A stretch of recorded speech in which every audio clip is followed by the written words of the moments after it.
ठीक है। तो कंसेक्यूटिव नंबर वो जो कुछ चीजें हैं जिनको समझना जरूरी है, उससे पहले थोड़ा सा ना हम इस टर्म को ब्रेक कर देते हैं कि कंसेक्यूटिव नंबर्स होते क्या हैं। ठीक है। तो कंसेक्यूटिव नंबर सादा लफ्जों में तो सिंधी में अगर कहा जाए तो लगातार जो नंबर आते हैं एक दूसरे के पीछे। ठीक है। कंसेक्यूटिव नंबर का वर्ड आपको मिलेगा, और कहीं पे आपको इसका वर्ड मिलेगा कंसेक्यूटिव इंटीजर। इंटीजर हम रियल नंबर के सिस्टम में पढ़ चुके हैं, it can be positive, it can be negative. ठीक है। तो इससे हमें ये भी पता चला कि कभी कभी कंसेक्यूटिव नंबर की जब हमें वर्ड प्रॉब्लम देगा, तो वो ये भी कह सकता है कि टू पॉजिटिव इंटीजर्स, ठीक है, या थ्री नेगेटिव इंटीजर्स का सम इतना बनता है। तो फिर हमें ये चीजें भी अंडर कंसिडरेशन लानी है। लेकिन फिलहाल कंसेक्यूटिव को समझते हैं। अगर जस्ट कंसेक्यूटिव नंबर की बात की जाए, तो भाई वो नंबर जो एक दूसरे के पीछे लगातार आते हैं। फॉर एग्जाम्पल पॉजिटिव इंटीजर की बात की जाए, तो 5 के बाद आता है 6, 6 के बाद आता है 7, 7 के बाद आता है 8। ठीक है। सिमिलरली इसी तरीके से ऑड इवन के इंटीजर्स भी होते हैं कंसेक्यूटिव में। ठीक है। तो उनके लिए कुछ शॉर्टकट समझ लें या कुछ ऐसी चीजें समझ लें जो आप कॉपी पे नोट कर लें, और उनका ज़ियारत दीदार जो भी समझे वो रोज करें। ठीक है। तो वो आपको याद हो जाएगा। उनमें से सबसे पहला तो ये है कंसेक्यूटिव नंबर्स। जस्ट अगर वो बात करें कंसेक्यूटिव नंबर्स या इंटीजर्स की, तो फिर आपने ये इक्वेशन याद रखना है कि एक्स हमारा पहला नंबर है। उसके बाद अगला नंबर क्या आएगा जी? आप कहेंगे x+1 आएगा। उसके बाद अगला नंबर क्या आएगा? x+2 आएगा, फिर x+3 आएगा, x+4 आएगा, and so on. For example मैं कहता हूँ x है 5, और उसका अगला एग्जैक्ट कंसेक्यूटिव नंबर क्या बनता है? तो आप कहेंगे 6। लेकिन बना कैसे? वो बना ऐसे कि 5+1 हुआ। फिर मैं कहता हूँ उससे अगला कंसेक्यूटिव नंबर क्या होगा? तो आप कहेंगे 7। लेकिन असल में क्या है? 5+2 हुआ। उसके बाद 5+3 हुआ। ठीक है। यही नंबर एक्चुअली 5, 6, 7 और 8 बनते जा रहे हैं, और आगे ये बढ़ते जाएंगे। ठीक है। तो कंसेक्यूटिव नंबर की जब भी बात आएगी तो हम x+1 और x+2 लेंगे। ठीक है। कुछ बुक्स में आपको मिल जाएगी इस तरीके से x+1 और एक कदम पीछे x-1। दोनों का मतलब यही होगा जो अभी मैंने निकाला। लेकिन मसला ये आएगा कि फिर आप थोड़ा ना इनको कंफ्यूज कर देते हैं कि पहला टर्म ये है या ये है। फॉर दैट रीजन मैं कहता हूँ आप इसको ऐसे याद रखें, ताकि आपको हमेशा याद रहे कि पहला टर्म x था, फिर x+1 उससे अगला टर्म है, और x+2 उससे भी अगला टर्म है। ठीक है। अब ये आएगा कैसे? लेट से कोई वर्ड प्रॉब्लम कहता है कि the sum of two consecutive numbers is, मिसाल के तौर पे 17। ठीक है, 17। तो उसका कैसे बनेगा जी? सम ऑफ, तो ये हम पढ़ चुके हैं ऑपरेशन में वर्ड प्रॉब्लम्स के सम की जगह प्लस आता है। टू कंसेक्यूटिव नंबर, तो पहला है x, दूसरा बन जाएगा x+1। ठीक है। अब इज 17, तो इसकी जगह हम पढ़ चुके हैं इक्वल आता है, और 17 है तो 17 हम दे देंगे और इसको सॉल्व करेंगे। सॉल्व करना बात का मसला है। फिलहाल हम ये देख रहे हैं कि तोड़ेंगे कैसे हम किसी इक्वेशन को। तो वो इस तरीके से टूटेगा। ठीक है। यही वो चाहता तो कह सकता था the product of two consecutive numbers is, आगे से यहाँ पे कोई और नंबर दे देता। तो हम यहाँ पे प्लस की जगह क्या देते? x × x+1 इक्वल टू वो वाला नंबर जो भी वो इक्वल की देता। ठीक है। अच्छा, it is not confined to only two consecutive numbers. ठीक है। वो चाहे तो तीन कंसेक्यूटिव नंबर्स का भी पूछ सकता है, लेकिन एक चीज है जो वो अमूमन ख्याल रखता है, फिर वो प्लस का यूज करता है साइन। ठीक है। ताकि आपको ज्यादा दिक्कत ना हो सॉल्व करने में, क्योंकि उसे भी पता है कि आपको पर एमसीक्यूज ऑन एवरेज 1 मिनट ही मिलना है। ठीक है। कैसे आता है? फॉर एग्जाम्पल वो कहता है कि sum of three consecutive numbers is, let say कोई भी एन है, कोई भी नंबर वो बता देता है। ठीक है। तो आप क्या करेंगे भाई? पहला है x, दूसरा है x+1, तीसरा है x+2 is equal to n। बीच में क्या आएगा? उसने कहा था सम ऑफ, तो इसके बीच में भी प्लस आएगा और इसके बीच में भी प्लस आएगा, क्योंकि सम के लिए हम ऑपरेशंस में पढ़ चुके हैं कि प्लस आता है। ठीक है जी। ये एक हुआ आपका कुछ।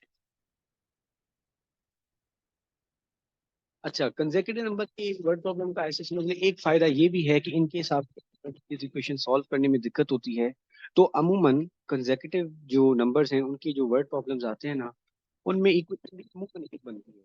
ठीक है। इन रेयर केसेस दो भी बन सकती है, लेकिन अमूमन जो कॉमन प्रैक्टिस है उसमें ये है कि एक इक्वेशन बनती है। ठीक है जी। अच्छा, ये तो क्लियर हो गया हमारा कंसेक्यूटिव नंबर। यहाँ पे मैं आपको एक चीज याद दिला दूं, मैंने वर्ड यूज किया था इंटीजर। तो it is not confined to only positive numbers. अगर वो कहता है ना कि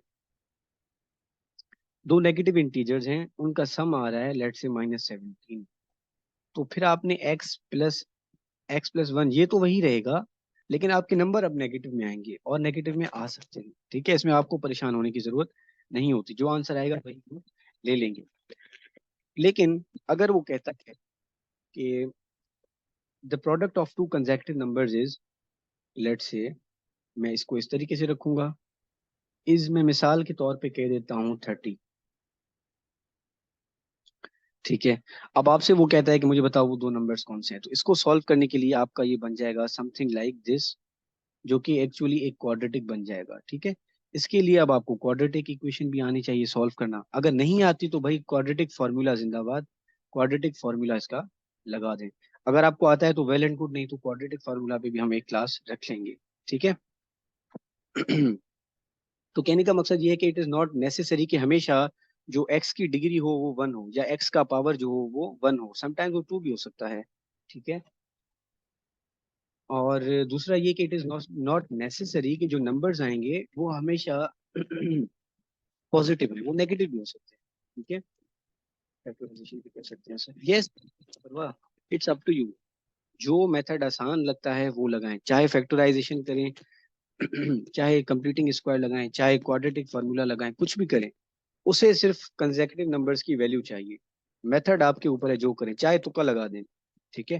क्योंकि 30 देखते ही आपको अंदाजा हो गया होगा कि यार एक्चुअली ये 5 × 6 है, जो कि 30 बन रहा है, तो वो दो कंसेक्यूटिव नंबर ये हैं, ठीक है। अच्छा, एक और चीज मैं बता दूं इवन करने से पहले, इट इज नॉट नेसेसरी कि हमेशा दोनों नंबर्स ही पूछे। वो समटाइम्स कहता है ये बताओ स्मॉलर इंटीजर की क्या वैल्यू है, तो इस केस में स्मॉलर इंटीजर कौन सा है, 5 है या 6 है? 5 है, अच्छा, 5 है, ठीक है, 5 ही होगा, ठीक है। तो अगर तो वो कहता है दोनों बताओ, तो मैं बताऊंगा भाई एक 5 था दूसरा 6 था। लेकिन अगर वो कहता है स्मॉलर इंटीजर बताओ, तो मैं कहूंगा वो 5 था। या फिर वो कहता है कि लार्जर इंटीजर बताओ, फिर मैं क्या कहूंगा 6 था, ठीक है। It depends on the demands of the question कि वो पूछ क्या रहा है, उसके डिमांड को फुलफिल करें, ठीक है, तभी उसका आंसर भी करेक्ट आ जाएगा। अब थोड़ा उससे आगे चलते हैं कि इवन की बात आए, या फिर इसके साथ में ऑड को भी साथ शामिल कर देता हूँ, ठीक है। तो दोनों के लिए फॉर्मूला एक ही बनता है कि x comma x plus two comma x plus four, ठीक है। वो कैसे जी? 1 मिनट के लिए आप अज्यूम करें मैं कोई इवन नंबर उठाता हूँ, फॉर एग्जाम्पल 6, उससे अगला इवन नंबर क्या बनता है, आप कहेंगे 8, उससे अगला 10, उससे अगला 12 एंड सो ऑन। अच्छा, इसके साथ में अगर कोई इवन नंबर ले लूँ, ऑड नंबर सॉरी, तो वो फॉर एग्जाम्पल 5, 7, 9 और 11 एंड सो ऑन। तो अगर मैं कंसीडर करूं इन इवन केस, एक्स जो है वो 6 के बराबर है, तो क्या 8 के लिए मैं एक्स प्लस टू नहीं लिख सकता, और 10 के लिए एक्स प्लस फोर नहीं लिख सकता क्या? एंड अगर इससे भी आगे जाऊं, 12 के लिए x plus six, x plus eight and so on, ठीक है। तो क्या इसमें कोई मसला है जी? Any issues? नहीं है, चले ठीक है। अब अगर एक्स ही ऑड हो, ठीक है, जैसे कि इस केस में है, एक्स खुद ही ऑड है, अब किसी भी ऑड नंबर के साथ आप टू ऐड करेंगे, इस पे हमने एक नेचुरल नंबर्स में भी एक एमसीक्यूज देखा था, अगर आपको याद हो, तो वो ऑड ऑड ही रहेगा, ठीक है, अगर आप उसमें इवन नंबर्स भी ऐड करेंगे, ठीक है। तो अगर एक्स है 5, अब उसमें एक्स प्लस टू करोगे तो वो क्या 7 बन जाएगा ना, और अगर एक्स प्लस फोर करोगे तो क्या बन जाएगा, 11 बन जाएगा, सॉरी 9 बन जाएगा, उसके बाद 11 बनेगा, ठीक है, एंड सो ऑन। तो अगर एक्स ही मेरा ऑड है, उसमें जितनी दफा आप दो करें ऐड, चार करें, छह करें, आठ करें, 10 करें, 12, 16 एंड सो ऑन, तो वो रहेगा ऑड ही, ठीक है। सेम गोज फॉर इवन, कि अगर मेरा पहला नंबर ही इवन है, उसमें अगर आप 2, 4, 6, 8, 10, 12 ऐड करें, वो इवन ही रहेगा। तो कहने का मकसद ये है कि इनकी जो इक्वेशंस बनेगी ना, वो बनेगी आपकी x, which means the first even number होगा, या वो या तो ऑड होगा, उस पे ही डिपेंड करेगा कि उसके अगले नंबर्स क्या बनेंगे, ठीक है। तो ये कॉमनली याद कर लें, x comma x plus two. अच्छा, जैसे कि मैंने ऊपर बताया था, समटाइम्स कुछ बुक में एक्स माइनस टू ऐसे यूज होता है, और इट इज ऑल्सो करेक्ट, ठीक है। इसके फायदे भी होते हैं। लेकिन मैं ये इसलिए अगेन यूज करवाता हूँ क्योंकि स्टूडेंट्स को ये कंफ्यूजन होती है समटाइम्स कि इनमें से पहला नंबर कौन सा है, यानी कि स्टार्ट कहानी कहाँ से हो रही है, यहाँ से हो रही है या यहाँ से हो रही है। इस माइनस की वजह से कंफ्यूजन होती है, तो वो इसको पहला नंबर समझ रहे होते हैं, जबकि असल में कंजेक्टिव में ये पहला है, ये सेकंड है, ये थर्ड है। ठीक है। फॉर दैट रीजन मैं कहता हूँ आप ये वाला याद रखें, be well and good. Otherwise ये तो और आसान है, भले ये याद रखें। ठीक है, इट्स अप टू यू। अब अगर वो कहता है कि the sum of two consecutive even numbers is let say 10, तो आप क्या कहेंगे? टू कंसेक्यूटिव इवन नंबर्स, तो एक्स और एक्स प्लस, ये तो कंसेक्यूटिव इवन नंबर आ गए। फिर वो कहता है इसका सम, तो फिर आप बीच में दे दोगे प्लस। इज कह रहा है तो इक्वल दे दोगे, 10 है तो 10 दे दोगे और इसको सॉल्व। ठीक है, जो कि आपका जो भी आंसर आ जाता है। चलिए इसको करके देखते हैं। ये बन जाएगा 2x is equal to 10 - 2, 2x is equal to 8, x is equal to 4। अब आपको ये याद रखना चाहिए कि जो x है वो एक्चुअली फर्स्ट नंबर है, जो x+2 है वो सेकंड नंबर है। ठीक है। अगर उसने, ये मैंने फर्स्ट नंबर निकाला, सेकंड के लिए मुझे क्या करना पड़ेगा? x+2 निकालना पड़ेगा, जो कि 4+2 और 6 बन जाएगा। अगर उसने मेरे से दोनों नंबर पूछे होते तो मैं उसे बताता 4, 6 ये दो कंसेक्यूटिव इवन नंबर्स हैं। अगर उसने मेरे से स्मॉल पूछा होता तो मैं 4 बता के चुप हो जाता। अगर उसने लार्जर पूछा होता तो मैं 6 बता के खामोश हो जाता। ठीक है। क्योंकि जितना डिमांड है आपने सिर्फ उतनी फुलफिल करनी है। उससे ना एक कदम आगे जाना है, उससे ना एक कदम पीछे जाना है। ठीक है।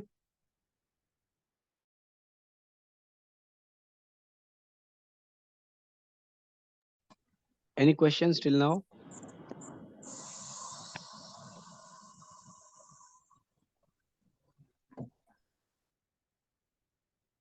जी, एनी क्वेश्चंस?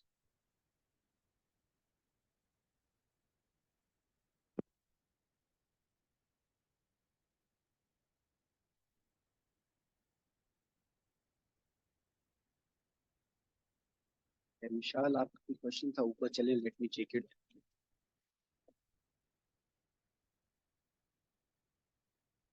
सर आपने एक्स कॉमा, बच्चे आपको वो ऐसे पता चलेगा कि आप थोड़ा कॉमन सेंस लगाएंगे। कॉमन सेंस ऐसे लगाएंगे कि किसी नंबर में अगर आप 1, 2, 3 ऐसे ऐड करते जाएं तो कौन सी सीरीज बनती है? तो वो नॉर्मल नेचुरल नंबर्स की सीरीज बनती है, लाइक 5, 6, 7, 8। अगर आप 2, 4, 6 ऐड करते जाएं तो या ऑड होगा या वो इवन होता जाएगा। ठीक है, क्योंकि 2, 4, 6, 8 जब ऐड होंगे तो वो इवन ही होगा ना।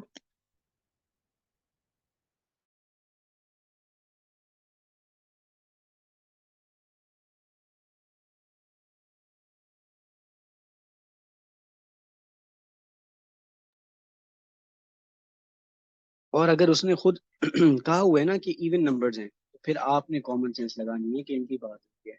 और अगर वो डायरेक्टली ना इवन का वर्ड यूज करे ना ऑड का यूज करे, तो फिर ये इनकी बात कर रहा है। ठीक है। इस पे मैं आपको कुछ प्रॉब्लम्स भेजूंगा, उनको जब आप सॉल्व करेंगे तो शायद जिंदगी थोड़ी क्लियर हो जाएगी। ठीक है।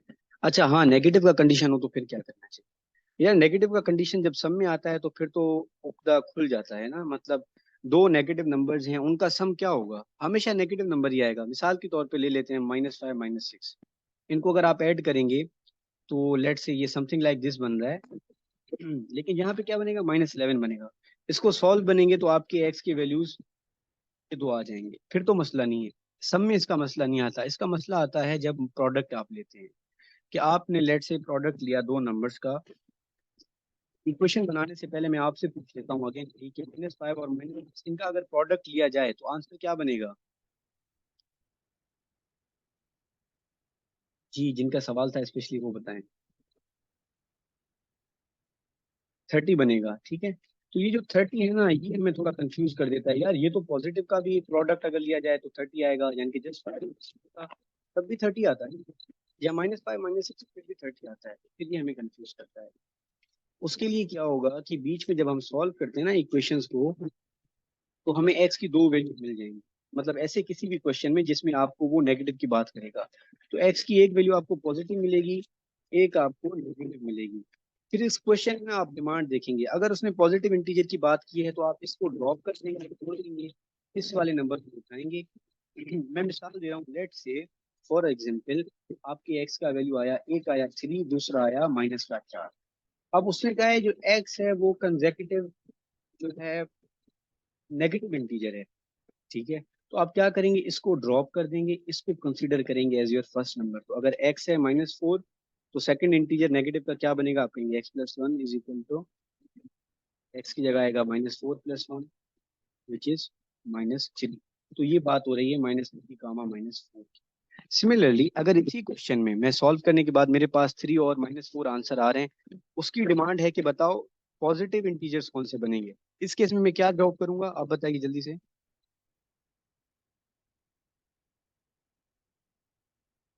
अगर वो कह रहा है कि मुझे चाहिए पॉजिटिव नंबर्स, ठीक है, और मेरे एक्स की वैल्यू एक आई है ये, और एक आई है ये, ठीक है, तो फिर मैं किसको ड्रॉप करूं और किसको कंसीडर करूं।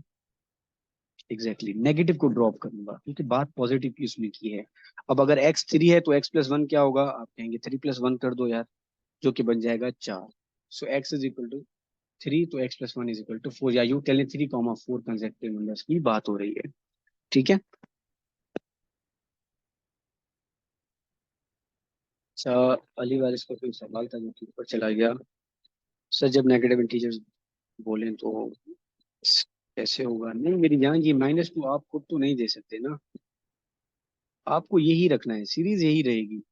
नेगेटिव पॉजिटिव इंटीजर का मसला तब आएगा जब आप इसको सॉल्व करोगे तो आपके पास दो नंबर आ जाएंगे, ठीक है। इसलिए इस केस में होता है कि आप सॉल्व कर रहे होते हैं, तो फिर अगर आपके पास एक पॉजिटिव एक नेगेटिव आता है, तो देन आपको देखना है क्वेश्चन की डिमांड क्या थी, क्या वो पॉजिटिव इंटीजर की बात कर रहा था या क्या वो नेगेटिव इंटीजर की बात कर रहा था, ठीक है।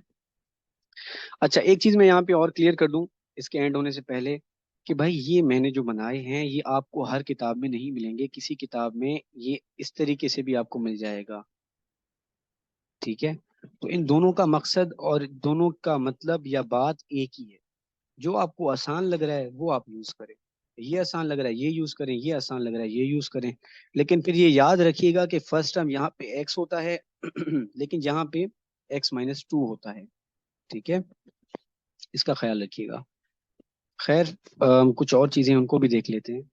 अगर ये कहता, जो कि मैं ऑलरेडी डिस्कस कर चुका हूँ, सम ऑफ कंसेक्टिव नंबर, तो यहाँ पे बस क्या करना है मुझे, बीच में प्लस दे देनी है, बाकी कंसेक्टिव नंबर की वही सीरीज रखनी है, ठीक है।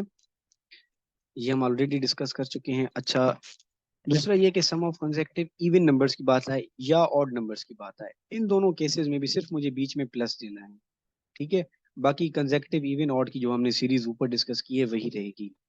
एक्स एक्स होगा पहले, उसके बाद let me pick the marker, पहले एक्स होगा फिर x+2 होगा, x+4 होगा, सिमिलरली नीचे होगा। बात हुई है सम, तो सम के बीच में जो निशानी होगी, ठीक है। अगर वो 2 कहेगा तो 2 इवन कहेगा तो यहाँ रुक जाएंगे, 3 कहेगा तो यहाँ तक आएंगे, 4 कहेगा तो एक और लेना पड़ेगा x+6, ठीक है। Same goes for the odd number, लेकिन अमूमन वो 2 या 3 तक आता है, इससे ज्यादा आगे नहीं जाता। अच्छा, प्रोडक्ट के लिए भी यही है कि अगर वो प्रोडक्ट कंसेक्टिव नंबर्स की बात करेगा कि इनका मल्टीप्लाई करो, या तो वो यूज करेगा प्रोडक्ट ऑफ कंसेक्टिव नंबर्स, या करेगा मल्टीप्लिकेशन ऑफ कंसेक्टिव नंबर्स। 2 कहेगा तो हम जैसे 2 लेंगे, 3 कहेगा तो हम 3 लेंगे, बीच में जो निशानी आएगी वो मल्टीप्लिकेशन की आएगी, वो हम ऑलरेडी डिस्कस कर चुके हैं जब हमने फर्स्ट टाइम ऑपरेशंस देखे थे, ठीक है। Similarly product of consecutive even और ऑड नंबर्स, सीरीज वही रहेगा, बीच में सिर्फ मल्टीप्लाई की निशानी आएगी। ये जो मैंने स्टार यूज किया है ना, ये फॉर मल्टीप्लिकेशन यूज किया हुआ है, ठीक है। चलें इस पे ये एक क्वेश्चन ट्राई करें जल्दी से, कि the product of two consecutive negative integers is 1 1 2 2, find the integers.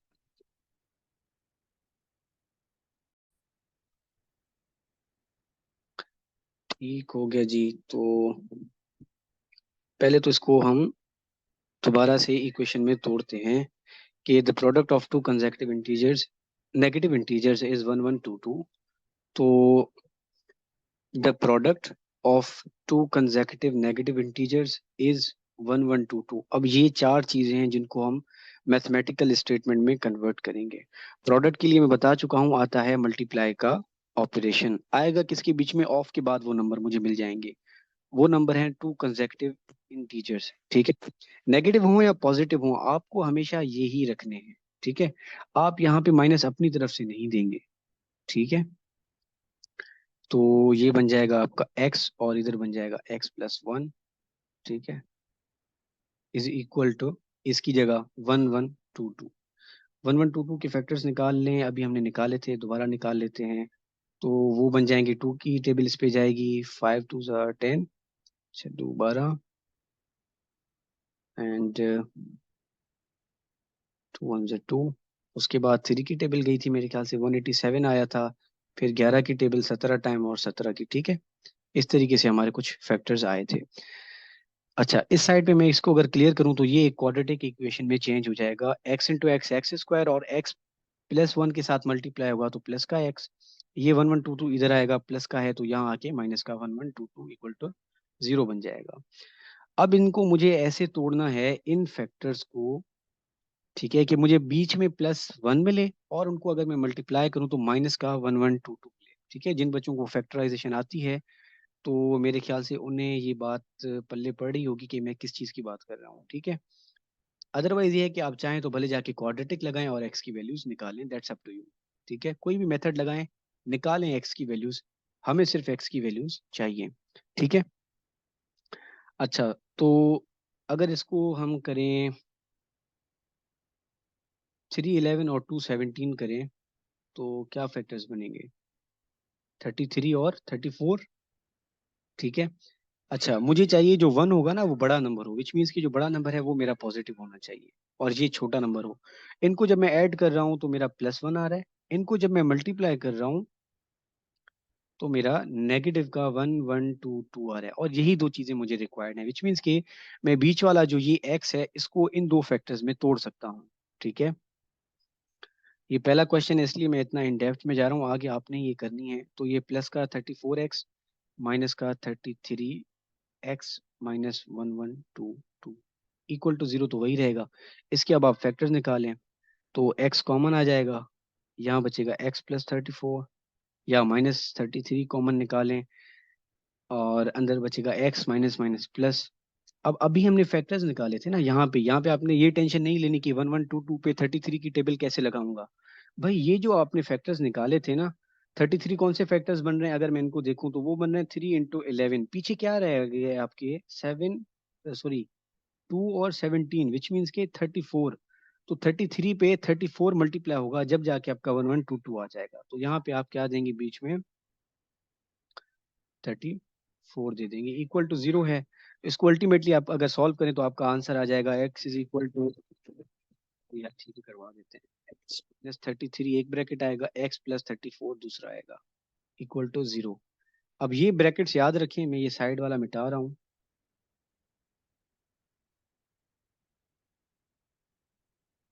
तो x की मेरे पास दो वैल्यूज आ जाएंगी, x x-33 इक्वल टू 0 है तो x इक्वल टू 33 आ जाएगा, पहला ये आया। दूसरा हो जाएगा x+34 इक्वल टू 0 है तो x की वैल्यू माइनस का 34 आ जाएगा, ठीक है। अब ये दो में जो आंसर दो मेरे आए हैं दोनों ही ठीक हैं, ठीक है। डिपेंड इस चीज पे करता है कि डिमांड क्या थी क्वेश्चन की। अब क्वेश्चन की डिमांड पे अगर 2 मिनट के लिए हम वापस आ जाएं तो वो ये है कि भाई the product of two consecutive negative integers. जब नेगेटिव की बात आएगी तो मुझे क्या करना है, पॉजिटिव को इग्नोर कर देना है, इस नेगेटिव को कंसीडर करना है, ठीक है। और आपको ये भी याद होना चाहिए कि हमने दो टर्म्स लिए थे एग्जैक्टिव नंबर्स के लिए, वो एक x था, दूसरा x+1। तो अगर x है 34 माइनस का, तो x+1 क्या बनेगा, -34 इसका 1, जो कि बन जाएगा माइनस का 33। तो वो दो नंबर्स कौन से हैं, अगर आपसे पूछा जाए डायरेक्टली तो आप कहेंगे एक है -33, दूसरा है -34। ये दो वो नेगेटिव कंसेक्यूटिव इंटीजर्स हैं, ठीक है। ये समझ में आई बात, क्लियर हुआ, कोई दिक्कत, कोई तकलीफ, कोई परेशानी इसमें, ठीक है। तो वो जो मैं बार बार आपको पहले बता रहा था ना कि आपने पॉजिटिव ड्रॉप करना है नेगेटिव को कंसीडर करना है, या नेगेटिव ड्रॉप करना है पॉजिटिव को कंसीडर करना है, तो ये वही केस है। डिमांड थी नेगेटिव इंटीजर इंटीजर की, तो मैंने पॉजिटिव नंबर को यहाँ पे ड्रॉप कर दिया, सिर्फ नेगेटिव को लेके आगे बढ़ा, ठीक है। इसी क्वेश्चन में अगर मेरे ये दो आंसर आते, एक -34 आता, दूसरा 33 आता। ठीक है, आपसे मैं पूछता हूँ, 2 मिनट के लिए सोचिए। यहाँ पे लिखा the product of two, negative की जगह होता टू कंसेक्यूटिव पॉजिटिव इंटीजर्स। ठीक है, अब आप मुझे बताएं फिर क्या बनता।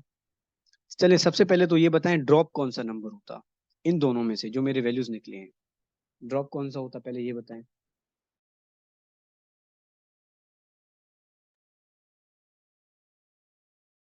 माइनस वाला, यानी कि -34। ठीक है, चलें, ये मैंने ड्रॉप कर दिया।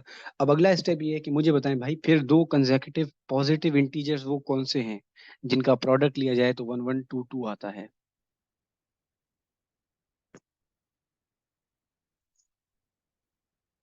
34 35 नहीं शहजादे, आगे निकल गए। 33 और 34, एग्जैक्टली 33 और 34। अच्छा, एक कॉमन यहाँ पे वो भी है, टेक्निक है, चलें उसको हम रहने देते हैं, आइंदा कभी उसको रहने देते हैं, इतना काफी है। ठीक है जी, तो ये आपके कंसेक्यूटिव इंटीजर से रिलेटेड एक वर्ड प्रॉब्लम था। अब कुछ और हैं जो कि मैं आपको क्लास के बाद जो है भेज देता हूँ, उनको आप प्रैक्टिस करें। और अगेन मैं दोबारा आपको याद दिला दूं कि सिर्फ मेरे ऊपर आप खुद को, नेगेटिव वर्ड होगा लेकिन मैं ये बता दूं, मेरे ऊपर सिर्फ आपको जो है ना निर्भर ना रखिए। ठीक है, जितना ज्यादा आप खुद पढ़ेंगे ना उतना ज्यादा ही आपको फायदा होगा, क्योंकि at the end of the day ये एग्जाम आपने जस्ट पास नहीं करना, क्योंकि ये डायरेक्ट टेस्ट नहीं है। ये आपने कंपटीशन में है और कंपटीशन में टॉप पे आना है। ठीक है, तो प्रिपेयर अकॉर्डिंगली।